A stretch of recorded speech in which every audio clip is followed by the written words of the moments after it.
21 अगस्त 2024 यानी कि पूरा भारत बंद। लगातार आरक्षण पर कुठाराघात किया जा रहा है, चाहे वो सुप्रीम कोर्ट हो, हाई कोर्ट हो, जहां मनमाने तरीके से आरक्षण को बांटने की या तोड़ने की या धीरे-धीरे उसको खत्म करने की बात हो रही है। वहीं 21 अगस्त 2024 20 पार्टियों ने क्षेत्रीय दलों को मिलाकर सहमति जताई है और पूरे भारत को बंद करने की प्रक्रिया शुरू की है। अब इसकी ऑफिशियल तौर पर सूचनाएं जारी होने लगी हैं। जिस तरीके से चंद्रशेखर रावण, मायावती और अखिलेश यादव ने इस चीज़ को आगे बढ़ाने का जिम्मा लिया, वहीं बिहार में नीतीश कुमार, चिराग पासवान जैसे बड़े क्षेत्रीय दलों के साथ मिलकर 21 अगस्त को भारत बंद करने जैसा ऐलान अब पूरी तरीके से प्राथमिकता के रूप में दिखाई देने लगा है। जहां सुप्रीम कोर्ट ने SC/ST के आरक्षण को उपजातियों में बांटकर बंटवारे की बात कर पूरे आरक्षण को तहस-नहस करने की जुगत लगाई थी, वहीं अब क्षेत्रीय पार्टियां किस तरीके से सतर्क हो चुकी हैं, जिनमें सबसे ज़्यादा SC/ST और आदिवासियों के तमाम वो क्षेत्रीय लोग सक्रिय हैं जो अपने हक अधिकारों को पहचान रहे हैं। लेकिन ऐसे में OBC समाज को भी बढ़-चढ़ कर हिस्सा लेना चाहिए, ताकि उनके अंदर भी क्रीमी लेयर को हटाया जा सके, क्योंकि आरक्षण परमानेंट सॉल्यूशन नहीं है, लेकिन किसी जाति व्यवस्था से ऊपर उठकर संसाधनों की बराबरी करने में महत्वपूर्ण भूमिका निभा सकते हैं।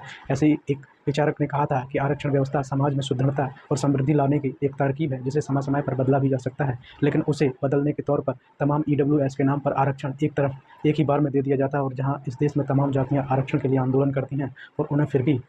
आंदोलन नहीं मिलता, या आंदोलन के नाम पर लाठी डंडे और जेल और हवा और सलाखों के पीछे ढकेल दिया जाता है, तब ऐसे में 2024 में जब ये आंदोलन होगा, तो आपको याद रखना होगा कि किस सारी चीज़ों को ध्यान में रखते हुए 2018 में हुए आंदोलन को पूरी तरीके से अपने ज़हन में रखकर सावधानियां बरतनी है कि किस तरीके से जिला मुख्यालयों पर जाकर राष्ट्रपति के खिलाफ विज्ञापन देना है और किसी भी प्रकार की वायलेशन ना हो, पूरी तरीके से ध्यान रखना चाहिए। इन सारे समुदाय में ज़्यादातर सचेत और जागरूक SC समाज के लोग हैं जो अपने हक अधिकारों के लिए सड़कों पर आ जाते हैं। ऐसे में OBC समाज को भी बढ़ चढ़ कर हिस्सा लेकर OBC के अंदर जो लगाई गई मनुवादी मानसिकता के लोगों के द्वारा क्रीमी लेयर की परत को हटाने के लिए बढ़ चढ़कर हिस्सा लेना चाहिए, ताकि इस देश में संसाधनों का बंटवारा कम से कम सही तरीके से उपयोग करने की क्षमता विकसित कर ली जाए। क्योंकि राजनीतिक पार्टियां जिस तरीके से अपने विकास को आगे बढ़ा रहे हैं, सीधे तौर पर देखा जा सकता है कि 85% को पीछे ढकेलकर 15% को आगे रखा जा रहा है, जिसमें बड़े बड़े उद्योगपति और ऐसे घराने जो लगातार राजनीति में अपनी सक्रियता दिखाकर आगे बढ़ते जा रहे हैं, और इस देश में गरीबों को कुचलने के तौर पर उनके आरक्षण को छीन लेना या फिर उन्हें 2 टुकड़ों में बांट देना जैसी बड़ी बड़ी साजिशें हो रही हैं, जिनको सक्रिय रूप से भूमिका निभा रहे चंद्रशेखर रावण ने